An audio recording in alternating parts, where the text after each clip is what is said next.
Hola Perú, bienvenidos a Ampliación de Noticias, como todos los días a través de RPP, La Voz del Perú.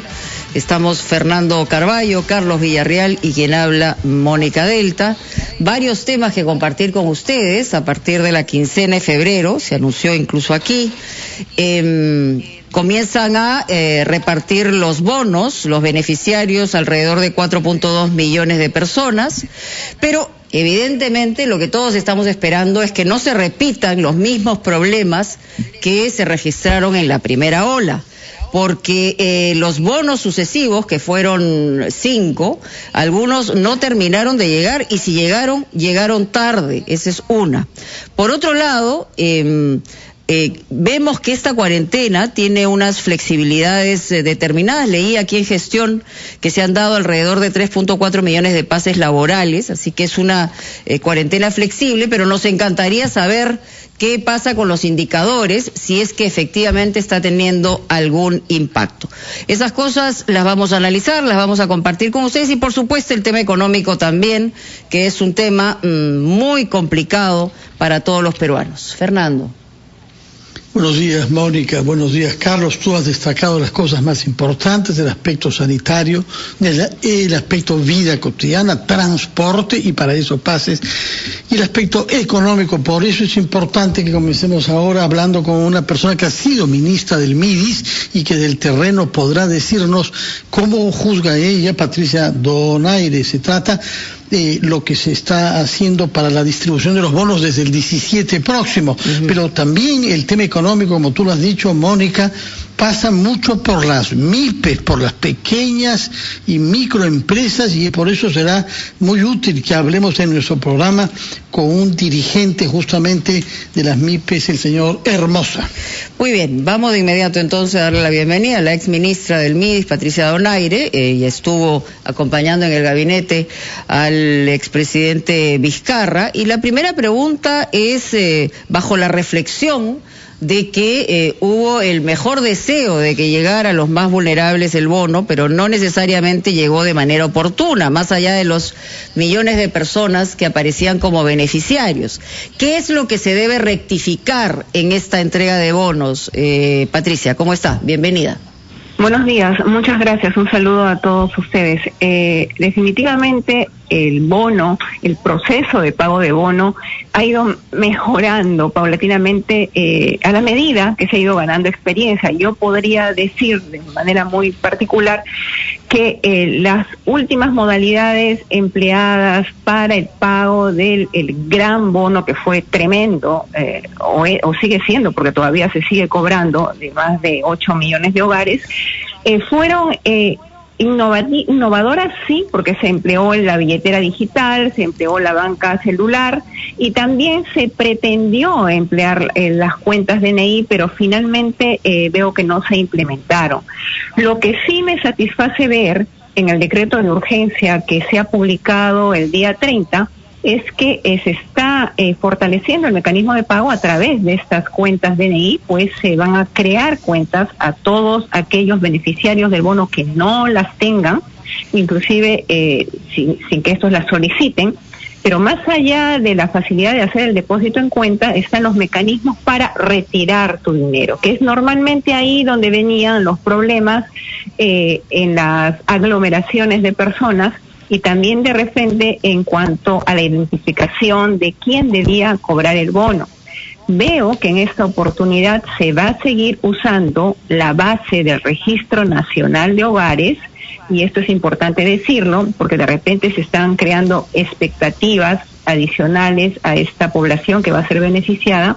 Decirles que se va a seguir usando ese registro nacional, y que va a ser el MIDIS, que va a ser el filtro correspondiente, contrastando con la información que tiene en el sistema de información focalizada, que es el SIFO, y también a través del Padrón Nacional de Hogares, ¿no?, donde figuran las personas que se incluyen en los programas sociales del MIDIS. Es decir, los beneficiarios van a ser pobres, en pobreza extrema, aquellos que estén en el programa del MIDIS, aquellos que estén fuera de planilla, y algunos hogares en los que no ganen más de 3.000 soles. Es decir, los criterios son esencialmente los mismos, Lo que al parecer sucede es que van a variar el mecanismo de depósito y también van a hacer un filtro adicional en el Ministerio de Desarrollo e Inclusión Social, que ojalá, porque es el deseo de todos, que permita llegar a aquellas personas que necesitando el bono finalmente lo tengan. Lo que me preocupa también es el tema de aquellos que no están en planillas, porque como todos sabemos, de alguna forma estamos vinculados a este tema, las planillas, la información de planillas que van a poder tener es la del cierre de noviembre, porque el otro cierre recién es en febrero, con lo cual vamos a tener quizás una información desactualizada, porque en noviembre ya teníamos una reactivación de la economía en camino, ahora otra vez vuelve a caer, entonces por ahí que no tengamos una data absolutamente exacta, ¿no? Sí, buenos días, señora Donaire. No he comprendido exactamente cuál es el temor que usted tiene que se esté usando el registro de hogares. ¿Cuál es la alternativa que usted hubiera propuesto? Lo que sucede es el temor hacia la población, digamos, porque hay gente que no ha estado incluida, quizás por un error, dentro de los beneficiarios del bono, y que pensarán que va a haber un registro nuevo totalmente diferente. Entonces, simplemente señalar que el registro que se usa es el que proporciona la RENIEC, que es aquel registro que se abrió en su momento para que las propias personas que consideren que debían estar dentro del bono se inscriban. Ese registro tal cual pasa al Ministerio de Desarrollo e Inclusión Social. El Ministerio de Desarrollo e Inclusión Social hace un nuevo filtro en base a los usuarios de sus programas sociales, en base a la información que tiene el CISFO, en base también al cruce de información que se hace con el Ministerio de Trabajo. Su temor, solamente para precisar la pregunta de Fernando, su temor es que como se va a utilizar el mismo registro, se cometan los mismos errores de no incluir a toda la gente que debe estar incluida en el bono.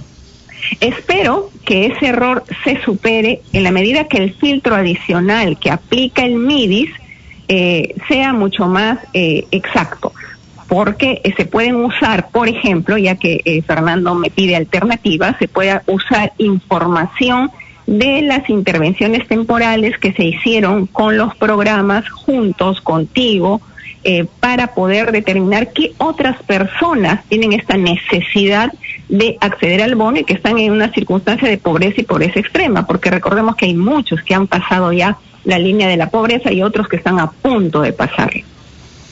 Señora Donaire, ¿cómo está? Buenos días. Buenos días. Apelando justamente a su experiencia, conoce usted el funcionamiento del aparato estatal, ¿cómo se podría, tomando en cuenta también la experiencia de la primera etapa de la pandemia, cómo se puede mejorar el flujo de información de parte del gobierno, de las autoridades hacia la población en cuanto a beneficiarios se refiere? Porque, a ver, muchos han acudido a entidades bancarias para ver si es que les ha tocado el bono, y eso ha generado obviamente una especie de concentración de gente que es muy inconveniente en estos momentos. ¿Cuál sería su propuesta en ese sentido?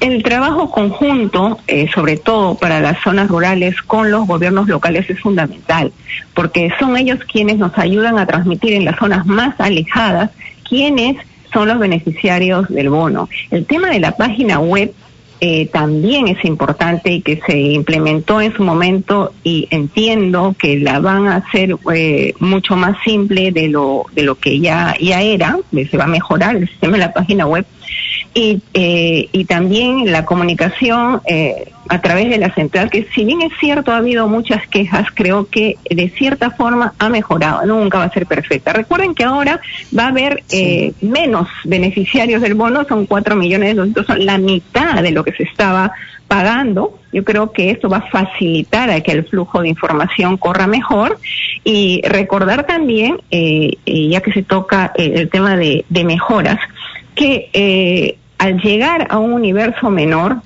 de estos 4 millones y un poco más de beneficiarios del bono, recordar que 1.157.000 aproximadamente son usuarios de programas sociales. Ahí ya tenemos un gran avance porque están perfectamente identificados. Luego, aproximadamente 1.700.000 tienen cuenta bancaria. Ahí también tenemos un extraordinario avance, ya vamos llegando casi a 2.300.000. ¿no? Entonces, el 1.300.000 aproximadamente restante son a los que hay que identificar y también ver el mecanismo de pago efectivo para que no se queden sin el bono que les corresponde. Muy bien, vamos a hacer una pausa, Patricia. Luego de la pausa, por supuesto, hay más preguntas, a partir de la experiencia y a partir de coyuntura también. Volvemos. Patricia Donaire está con nosotros, ex ministra de Inclusión Social. Ha tenido esta experiencia no solamente como ministra, también como congresista. Y a propósito de esto, dentro de la coyuntura de la pandemia, esto va a recaer también en manos y decisiones que tenga el próximo gobierno. Y lo que todo parece indicar, por lo menos hasta ahora, es que va a ser un Congreso muy fraccionado, como el que está ahora, o peor, en una circunstancia sumamente difícil. ¿Cuál es su análisis respecto a la carrera de con quien ha trabajado usted, que ha sido el señor Vizcarra, dentro de la posibilidad de llegar al Congreso? ¿Usted le ha parecido, digamos, correcto, pertinente que esté candidateando en un partido como Somos Perú? Primeramente, señalar que el equilibrio de poderes es importantísimo. Uh-huh. Y un Congreso que tenga una mayoría absoluta no es bueno. Un Congreso en el que haya representantes de diferentes bancadas en forma proporcional sería lo ideal. Un Congreso fragmentado en esos términos, pero que trabaje propositivamente, yo creo que sería lo ideal. No está en función a que esté distribuido en varias bancadas la representación, sino en la idoneidad y el conocimiento y la capacidad de los congresistas para poder articular acciones con el Poder Ejecutivo. Si eso se ve en este nuevo Congreso, yo creo que habemos avanzado muchísimo. Pero ¿le parece realista esa posibilidad? ¿O no? Es realista, absolutamente. Sí. Absolutamente. Okay. Qué bueno ser tan optimista. No, me refiero a lo realista, la posibilidad de que haya un Congreso dividido en varias bancadas. No, pero digamos, mire lo que estamos viendo ahora y lo que podría pasar después. Siempre hay una posibilidad de peor, ¿no? Siempre la hay, pero justamente hay que apelar a la responsabilidad de todos nosotros como electores de analizar con el razonamiento debido quiénes deben estar en el Congreso, porque después nos estamos quejando todos de lo que sucede. Vizcarra debe estar en el Congreso según usted, después de haber trabajado con él y la situación viéndola en retrospectiva, para terminar con la pregunta.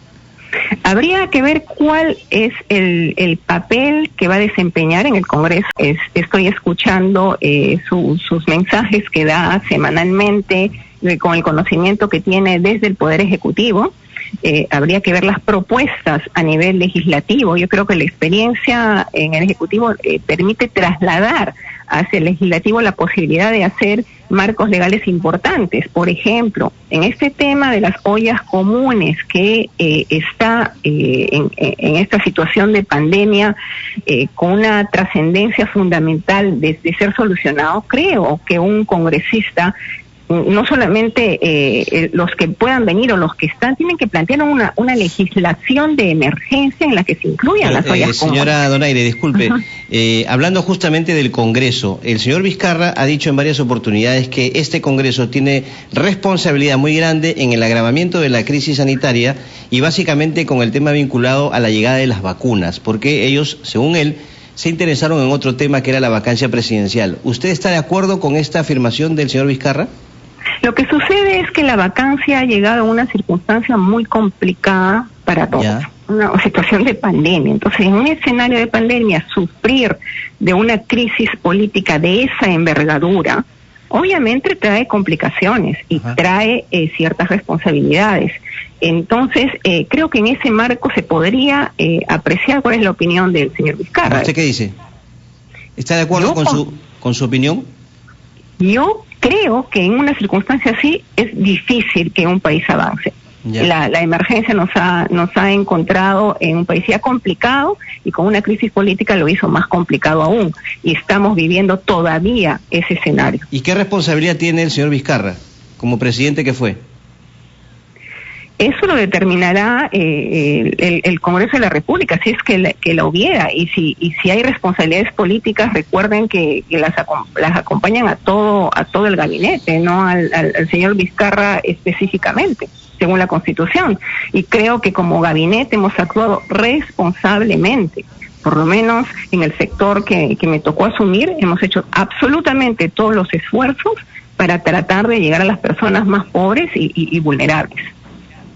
Señora Donaire, puesto que nos dice que la política debe estar al servicio de los más vulnerables, quisiera que nos diga una palabra sobre dos sectores que son particularmente frágiles en estas circunstancias. Por una parte, en las zonas rurales, quienes viven aislados y no tienen acceso a Internet, para los cuales se ha previsto este mecanismo de los carritos pagadores.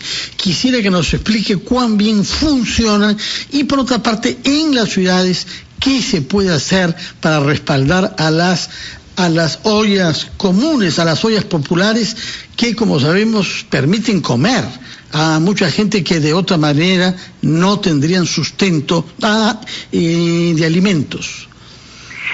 Veo con satisfacción que el mecanismo de carritos pagadores va a continuar, y es importantísimo porque son precisamente los que llegan a las zonas en donde no existe una agencia de banco o un cajero corresponsal. Esta modalidad no solamente es terrestre, también es fluvial y es lacustre. Llegan a través y también aérea, a través de los PIAs, a través del apoyo que brinda la FAP para que puedan pagarse a estas personas beneficiarias de bonos que están en las zonas más alejadas del país. Esto es importantísimo porque así se los incluye. En cuanto a las ollas comunes, reiterar que no hay un marco legal, porque obviamente estas surgen en circunstancias de emergencia y surgen en uno y otro lugar, no están absolutamente mapeadas. Por eso es que el trabajo con los gobiernos locales ha sido y seguirá siendo importante para poder identificarlas.